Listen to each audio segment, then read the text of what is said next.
Hello students, मेरा नाम ऋषभ है और मैं आपका अपने यूट्यूब चैनल में स्वागत करता हूं। आज अपने यूट्यूब चैनल पर हम एक नई लेक्चर सीरीज शुरू करने जा रहे हैं और बुक का नाम है फिजिकल ऑप्टिक्स और लेजर। ऑप्टिक्स फिजिक्स की वो ब्रांच है जिसके अंदर हम लाइट का बिहेवियर डिस्कस करते हैं। तो लाइट जो हमारी आंखों के लिए संवेदनशील है, या आप इलेक्ट्रोमैग्नेटिक स्पेक्ट्रम जानते हैं sir. Electromagnetic spectrum radio wave से स्टार्ट होकर रेडियो वेव और इधर गामा रेंज तक होता है। तो जो रेडियो वेव होती है इनके लिए वेवलेंथ हाई और फ्रीक्वेंसी लो वैल्यू। इस रीजन में वेवलेंथ लो मीन्स 0.01 एंगस्ट्रॉम रेंज की होती है for gamma rays, and frequency high होती है। सो इसी बीच में एक रीजन होता है विजिबल रीजन। तो इलेक्ट्रोमैग्नेटिक स्पेक्ट्रम का वो रीजन जो हमारी आंखों को प्रभावित करता है, वो विजिबल रीजन जो हमारी आंखों के लिए दृश्यमान है, या हमारी आंखें जिस रीजन को देख पाती हैं, इसके अंदर वो 7 लाइटें आती हैं जिसको आप यूवीओर के नाम से जानते हैं। Violet, indigo, blue, green, yellow, orange और रेड। रेड लाइट के लिए जो वेवलेंथ होती है लगभग 7500 एंगस्ट्रॉम, और वायलेट लाइट के लिए जो वेवलेंथ होती है लगभग 3000 एंगस्ट्रॉम। तो इसका ये क्रम है। विजिबल रीजन के अंदर हमारी जो वेवलेंथ का ऑर्डर है वो 3000 एंगस्ट्रॉम से 7500 एंगस्ट्रॉम तक होता है। तो इसी विजिबल रीजन को हम अपनी आंखों से देख पाते हैं, और जो एक्सरेज हैं उनको देखने के लिए हमें डिवाइस का यूज करना होता है। सो जब हम ऑप्टिक्स की बात करते हैं तो ऑप्टिक्स 2 तरह की होती है। मैं इसको रफ कर देता हूं।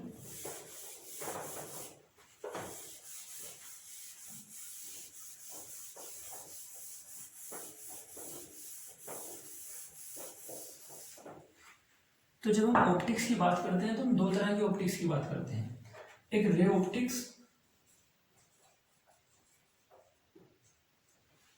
और एक wave optics.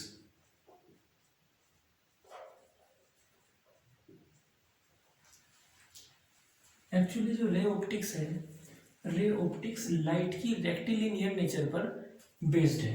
Rectilinear nature means rectilinear propagation.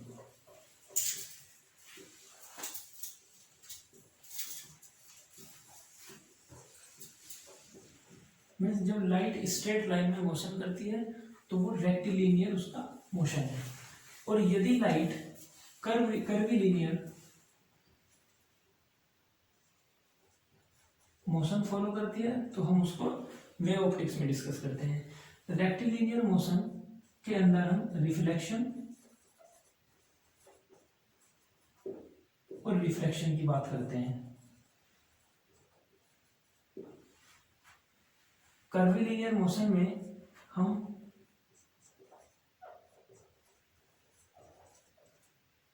Interference, diffraction और पोलराइजेशन ये फिनोमिना एक्सप्लेन कर सकते हैं। सो 2 तरह की ऑप्टिक्स है, हमने रे ऑप्टिक्स और वेव ऑप्टिक्स में डिवाइड किया है। तो जो रे ऑप्टिक्स होती है वो rectilinear means straight line path. जब लाइट स्ट्रेट लाइन में मोशन करती है तो हम उससे केवल रिफ्लेक्शन और रिफ्लेक्शन को स्टडी करते हैं, और जब लाइट कर्वीलिनियर मोशन में गति करती है तो हम उसको इंटरफेरेंस, डिफ्रैक्शन और पोलराइजेशन उसे डिस्कस कर सकते हैं। सो अब जो हम इस यूनिट में और इस बुक में डिस्कस करने वाले हैं वो हम वेव ऑप्टिक्स की बात करेंगे। तो ऑप्टिक्स पढ़ने से पहले आपको थोड़ा सा इंट्रोडक्शन ये भी होना चाहिए कि रिफ्लेक्शन क्या होता है, रिफ्रैक्शन क्या होता है, ये जो तुम्हारा रिफ्रैक्टिव इंडेक्स क्या होता है, फ्रीक्वेंसी, एम्पलीट्यूड, वेवलेंथ, ये सब टर्म, इनसे आपको परिचित होना चाहिए। तो आज का पहला जो हमारा इंट्रोडक्टरी लेक्चर है उसमें हम इन बेसिक यूनिट्स, जो इसकी टर्मिनोलॉजी है, इस पेपर में हम किस किस टर्म से रूबरू होंगे वो सब टर्म हम आपसे डिस्कस करेंगे। सो इसका इंट्रोडक्शन हम सबसे पहले रे ऑप्टिक्स में और रिफ्लेक्शन और रिफ्रैक्शन से शुरू करते हैं। सो रिफ्लेक्शन,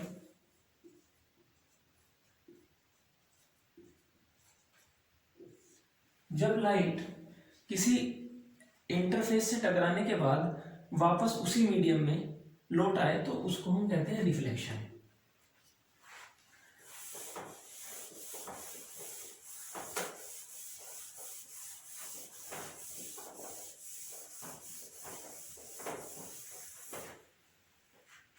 सपोज करो कि ये एक इंटरफेस है।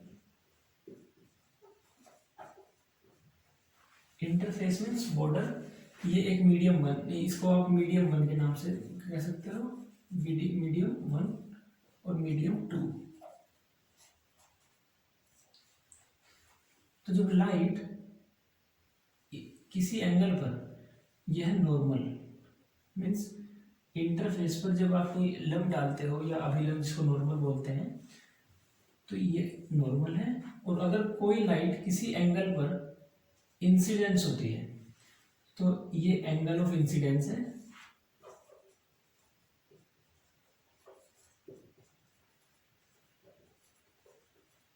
एंगल ऑफ इंसिडेंस मीन्स आपतन कोण।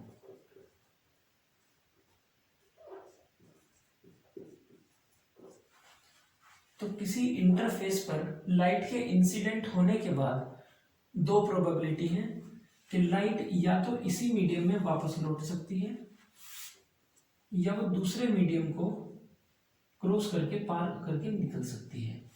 अगर ये जो इंटरफेस है वो ट्रांसपेरेंट हो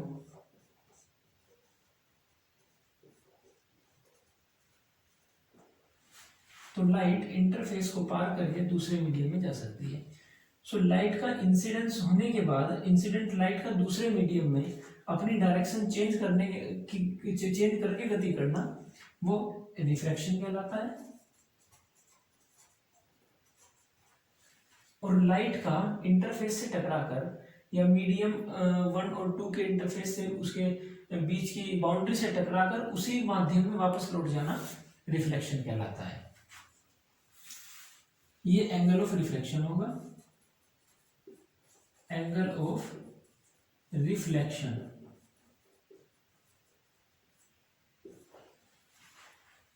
सो ये एंगल ऑफ रिफ्लेक्शन, इसको आप थीटा कह सकते हो,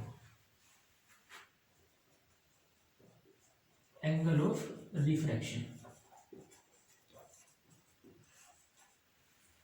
ओके, सो एंगल ऑफ ये रिफ्लेक्शन को एक्सप्लेन करने के लिए दो नियम दिए गए और वो दो नियम आप 10 से पढ़ते आ रहे होंगे। पहला law, angle of incidence is equal to angle of reflection. Angle of incidence, आपतन कोण, इज इक्वल टू परावर्तन कोण। Angle of incidence is equal to angle of reflection. दूसरा law,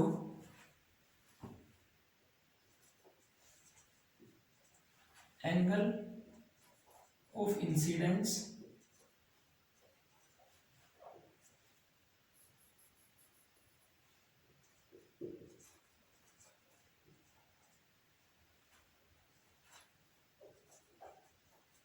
angle of reflection and normal. Angle of incidence, angle of reflection और normal सदैव तीनों एक ही plane में लाई करते हैं। तो always lie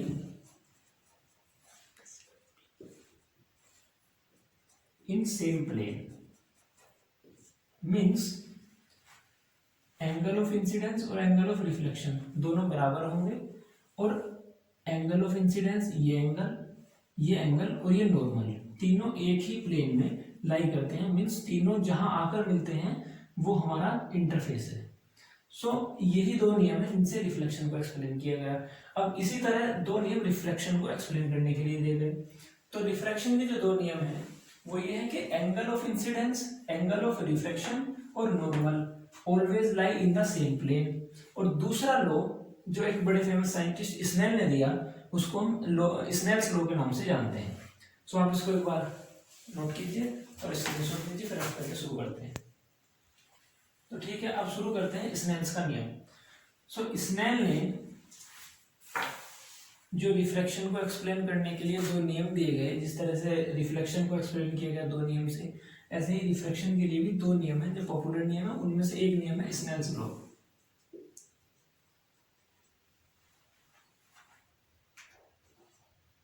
sign I over sine R means sine of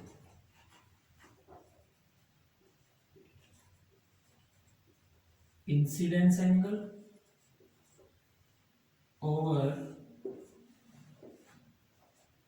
sine of refraction angle is equal to refractive index of medium 2 over refractive index of medium 1। Suppose करो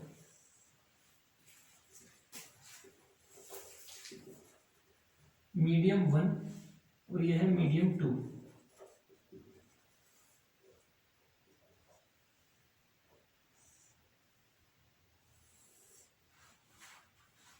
medium 1 का रिफ्रैक्टिव इंडेक्स n1 और medium 2 का refractive index n2। The velocity of light in medium 1 is v1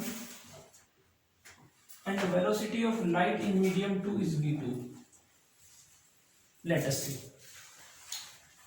If light is incident on the interface on angle I, this is known as the angle of incidence, and when this light is entered into the second medium, then its direction become toward the normal. It is the original direction. So mean जब light एक rare medium से denser medium में enter करती है, means ये medium, suppose करो ये medium rare medium और ये denser medium.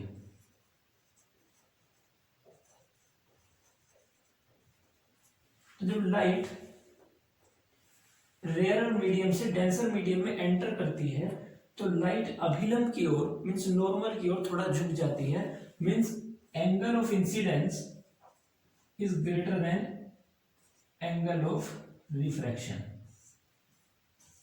When light enter from rare medium to denser medium.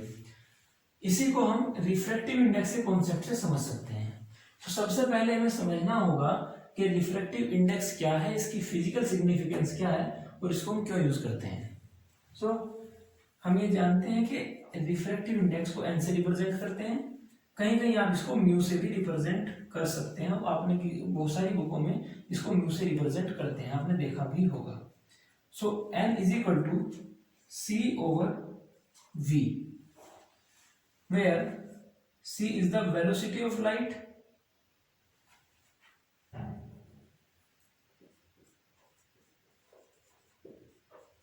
velocity of light in vacuum over, or v is the velocity of light in medium।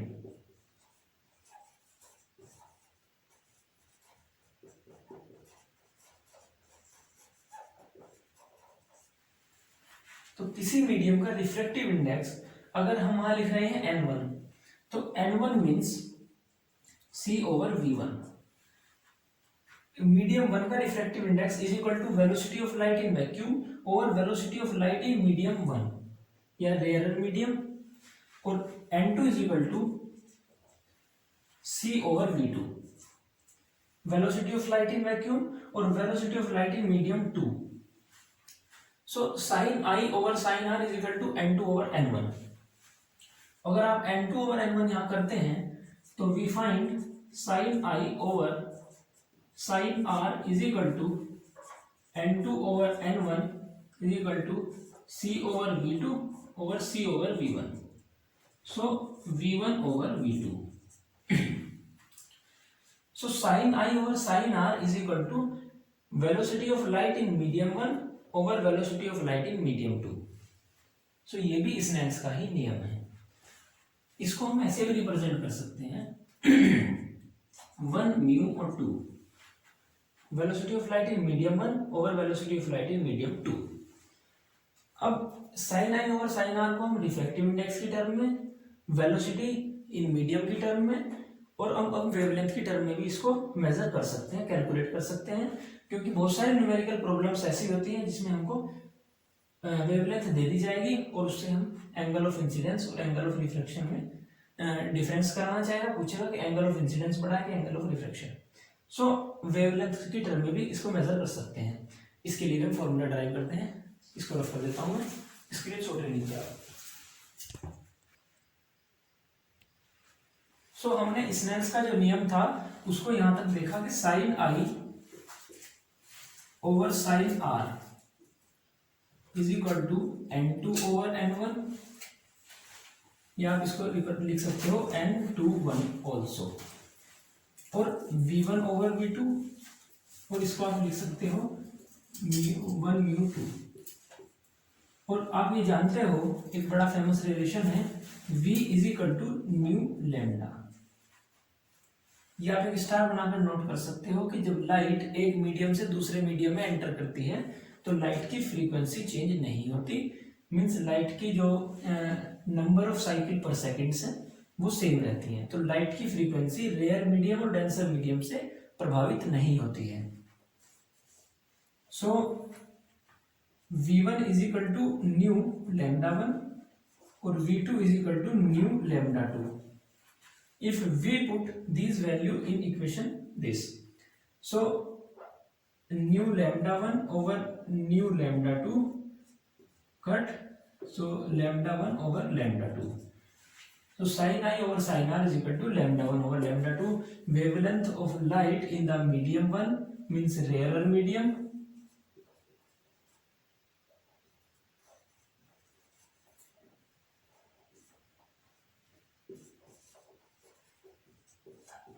और denser medium, और medium 1 और 2 respectively.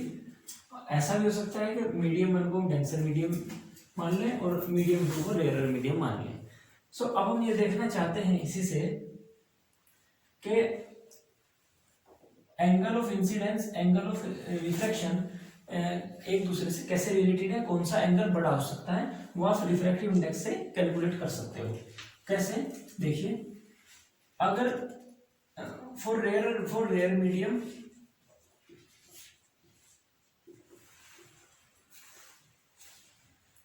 Refractive index for rare medium greater than less than refractive index of the denser medium।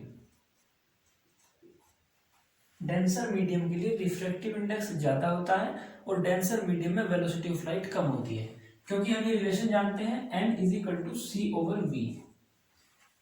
अगर किसी medium में velocity of light कम होगी तो उसके लिए रिफ्रैक्टिव इंडेक्स ज्यादा होगा। मीडियम अगर डेंसर होगा तो वेलोसिटी ऑफ लाइट मीडियम में कम होगी, मींस ये नंबर अगर कम होगा तो रिफ्रैक्टिव इंडेक्स ज्यादा होगा। तो n denser greater than n rarer,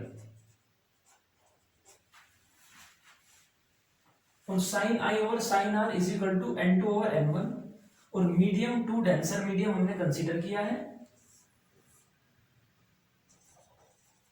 denser medium और rarer medium, angle of incidence और एंगल ऑफ रिफ्लेक्शन। ओके, तो ये इसके लिए रिफ्रैक्टिव इंडेक्स n2 और मीडियम 1 के लिए refractive index n1। So n2 greater than n1। So sine i और sine are is equal to n2 over n1। चूंकि मीडियम 2 के लिए रिफ्रैक्टिव इंडेक्स बड़ा है मीडियम 1 के रिफ्रैक्टिव इंडेक्स से, so this quantity greater than 1। Okay, so sine i greater than sine r, so हम कह सकते हैं कि एंगल आई greater than angle r. So हम ये देख सकते हैं कि अगर लाइट रेयर मीडियम से डेंसर मीडियम में एंटर करती है तो वो नॉर्मल की ओर को थोड़ा सा झुक जाती है, मींस एंगल आई ग्रेटर देन एंगल आर। ये हमने इसे प्रूफ कर लिया। सो ये इसका बेसिक इंट्रोडक्शन है रिफ्रैक्शन का। और उसके बाद हम थोड़ा लेक्चर को शॉर्ट करते हुए अब ये बताते हैं कि लाइट को एक्सप्लेन करने के लिए 4 थ्योरी दी गई। आप इसको एक बार नोट कीजिए और फिर हम स्पेस करके शुरू करते हैं। ऑप्टिक्स में लाइट को एक्सप्लेन करने के लिए जो 4 थ्योरियां दी गई वो अलग अलग समय पर उस समय जैसी धारणाएं रही, जैसी विचारधाराएं रही, जैसी अप्रोच रही, उस बेस पर सन के साथ साथ समय के साथ साथ अलग अलग थ्योरियां दी गई। तो सबसे पहली थ्योरी, ये बात लगभग 1675 की है, 1675 की है। न्यूटन ने लाइट को एक्सप्लेन करने के लिए कॉर्पस्क्यूलर मॉडल दिया। कॉर्पस्क्यूलर मॉडल, कॉर्पस्क्यूलर मॉडल के अनुसार लाइट छोटे छोटे टिनी पार्टिकल्स से मिलकर बनी हुई है और वो जो छोटे छोटे टिनी पार्टिकल्स हैं उन्हीं को हमने कॉर्पस्क्यूल्स कहा। कॉर्पस्क्यूल्स, और इसीलिए इस मॉडल को कॉर्पस्क्यूलर मॉडल कहा। इस मॉडल की सहायता से हम केवल रिफ्लेक्शन और रिफ्रैक्शन ही एक्सप्लेन कर पाए।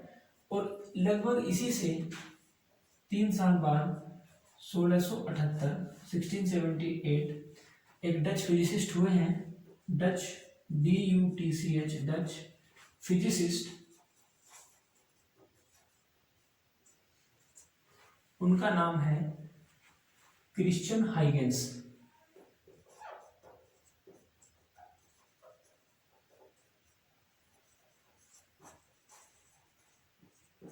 Christian Huygens. सो इन्होंने लाइट को एक्सप्लेन करने के लिए वेव थ्योरी दी और इन्होंने बताया कि लाइट किसी मीडियम में, इन्होंने अपनी थ्योरी को एक्सप्लेन करने के लिए कुछ अजम्पशंस दिए, बेसिक अजम्पशंस, और इन्होंने बताया कि लाइट किसी मीडियम में वेव फ्रंट के फॉर्म में आगे बढ़ती है। अब क्वेश्चन ये उठता है कि वेव फ्रंट क्या होते हैं? The locus of all those point at which oscillation और vibrations in the same phase. तो ऐसे बिंदुओं का समूह मीडियम के अंदर, ऐसे पॉइंट्स जिन पॉइंट्स पर ऑसिलेशन एक ही डायरेक्शन में होते हैं, उसको हम उस लोकस को बोलते हैं वेव फ्रंट। और हाइगेंस ने बताया कि जो लाइट है किसी मीडियम में वो वेव फ्रंट के फॉर्म में ही आगे बढ़ती है। और इनका सेकंड एजम्पशन यह था कि किसी वेव फ्रंट का, एक वेव फ्रंट बहुत सारे पॉइंट से मिलकर बना हुआ है जो एनर्जी सोर्स है, और उस वेव फ्रंट का हर एक पॉइंट अपने आप में नया एनर्जी सोर्स होता है, जिसको आप सेकेंडरी वेव फ्रंट,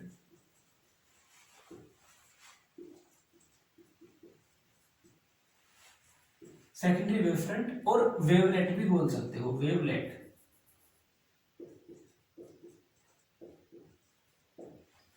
तो हाइगेंस ने बताया कि लाइट वेव फ्रंट के फॉर्म में ही आगे बढ़ती है, और इन्होंने ये बताया कि 3 तरह के वेव फ्रंट होते हैं। नंबर 1 स्फेरिकल वेव फ्रंट,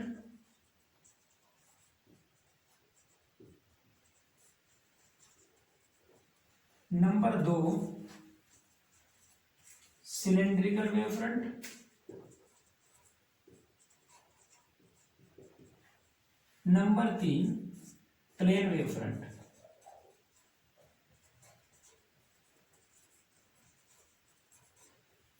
तीन तरह के वेव फ्रंट थे, और जब लाइट वेव फ्रंट के फॉर्म में आगे बढ़ती है तो एनर्जी ट्रांसफर करती है, और एनर्जी ट्रांसफर वेव फ्रंट की परपेंडिकुलर डायरेक्शन में जो वेक्टर होता है उसके अलोंग एनर्जी ट्रांसफर होती है।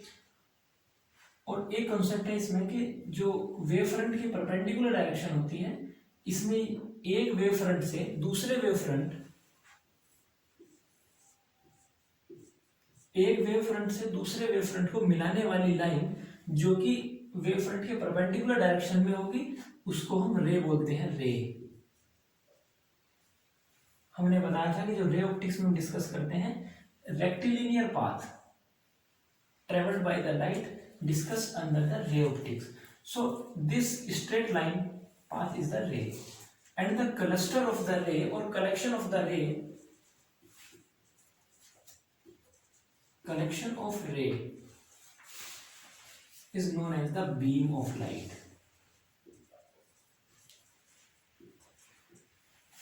So एक वेव फ्रंट से दूसरे वेव फ्रंट के बीच जो परपेंडिकुलर डिस्टेंस होती है उसको हम रे बोलते हैं, और जो कलेक्शंस होता है, जो रे का समूह होता है, उसको हम बीम ऑफ लाइट बोलते हैं। तो ये हमें Christian physicist, Dutch physicist Christian Huygens ने समझाया। हाइगेंस ने लाइट को एक्सप्लेन करने के लिए वेव थ्योरी दी। और तीसरी थ्योरी जो है, मैं रफ करता हूँ। अब जो तीसरी थ्योरी दी गई, दूसरी थ्योरी थी वेव थ्योरी।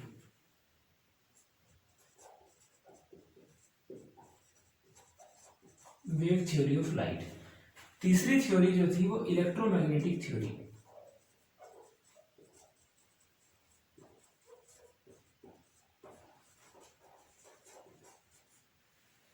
इलेक्ट्रोमैग्नेटिक थ्योरी में मैक्सवेल ने हमें ये बताया, ये बात लगभग 1873 की है।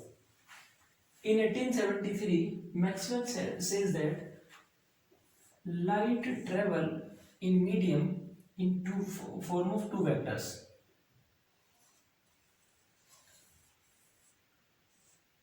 X is the direction of propagation.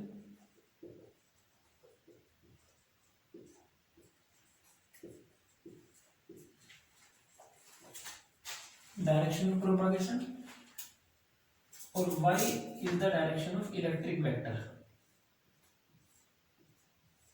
जो इलेक्ट्रिक वेक्टर्स होते हैं वो along the y axis vibration करते हैं।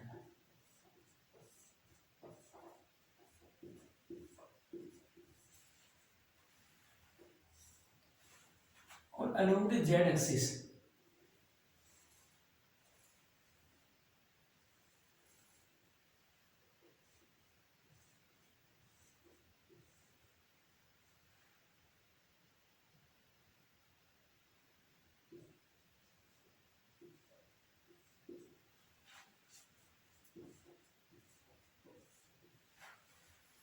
So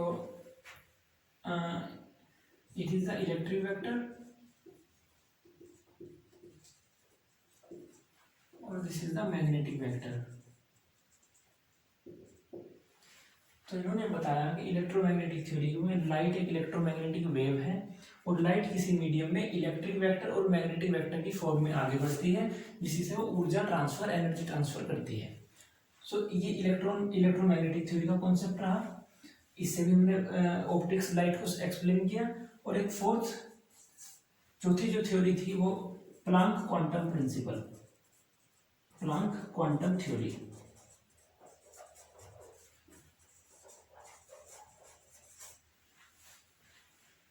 सो प्लांक ने ये बताया कि एनर्जी किसी मीडियम में छोटे छोटे पैकेटों के रूप में आगे चलती है, और ऊर्जा के उन छोटे से पैकेटों को हम क्वांटम बोलते हैं। और वो जो एक फोटोन, एक क्वांटम की जो एनर्जी होती है वो एक फोटोन होता है।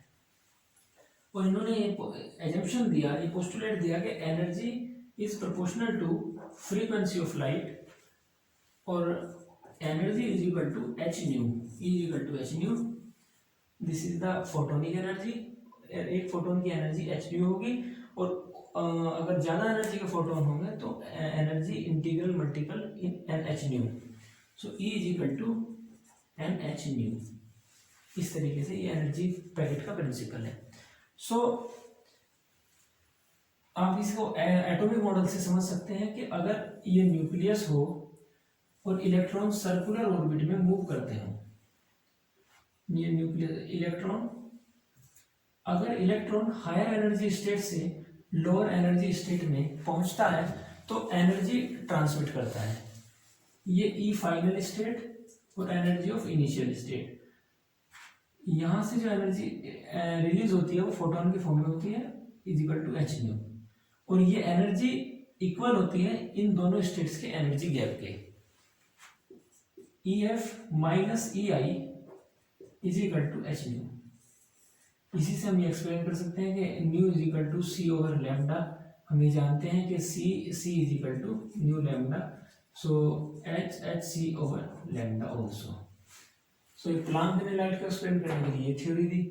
अब हम इस थ्योरी की सहायता से जो डच फिजिसिस्ट हाइगन्स ने दी उससे हम reflection, refraction, interference, polarisation, diffraction ये सब एक्सप्लेन कर सकते हैं। मगर कुछ फिनोमिना ऐसी थी, स्टैंडर्ड फिनोमिना, जिसको हम पार्टिकल नेचर से एक्सप्लेन कर सकते थे, और इसी प्रिंसिपल को यूज करते हुए, प्लांक की क्वांटम थ्योरी को यूज करते हुए आइंस्टीन ने सन 1905 में फोटो इलेक्ट्रिक इफेक्ट को एक्सप्लेन किया। और कुछ फिनोमिना ऐसी थी जिनको हम केवल पार्टिकल नेचर से ही एक्सप्लेन करते। उनमें कुछ फिनोमिना जैसे कि फोटो इलेक्ट्रिक इफेक्ट,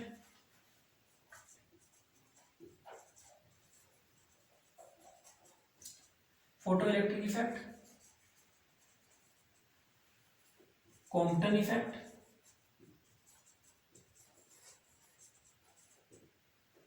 और ब्लैक बॉडी रेडिएशन।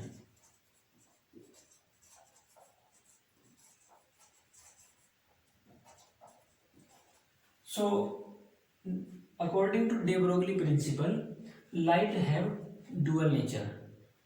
कुछ फिनोमिना को एक्सप्लेन करने के लिए हम लाइट की वेव नेचर को यूज करते हैं, और कुछ फिनोमिना को एक्सप्लेन करने के लिए हम लाइट की पार्टिकल नेचर को यूज करते हैं। सो वेव ऑप्टिक्स में हम पढ़ने वाले हैं लाइट की वेव नेचर, और उस वेव नेचर से जो हम इसमें डिस्कस करेंगे वो हमारी ये तीन फिनोमिना होंगी, इंटरफेरेंस, डिफ्रैक्शन और पोलराइजेशन। एक सेकेंड आप इसको नोट कीजिए।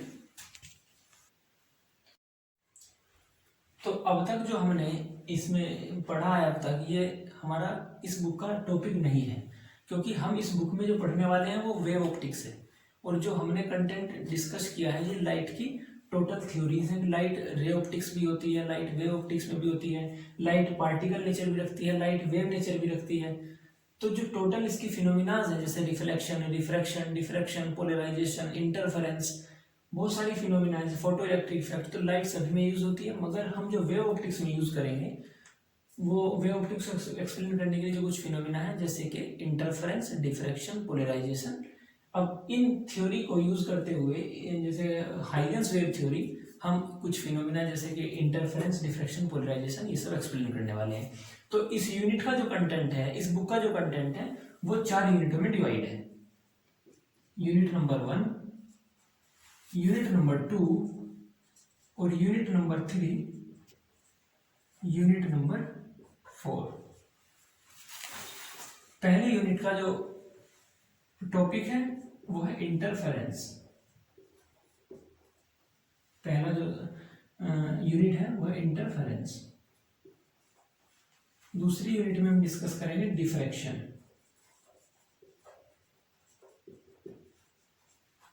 तीसरी यूनिट में हम डिस्कस करेंगे पोलराइजेशन ऑफ लाइट।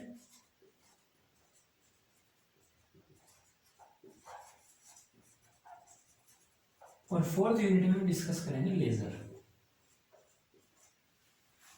लेजर में हम मोनोक्रोमेटिक लाइट यूज करते हैं। Monochromatic means laser is the highly focused light wave. तो इसको हम अलग से डिस्कस बाद में ही करेंगे।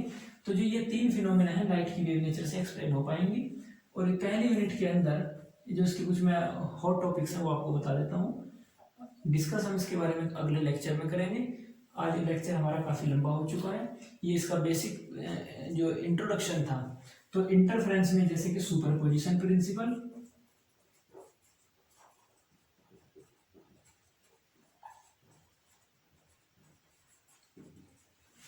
और इसका जो दूसरा हॉट टॉपिक है यंग डबल स्लिट एक्सपेरिमेंट,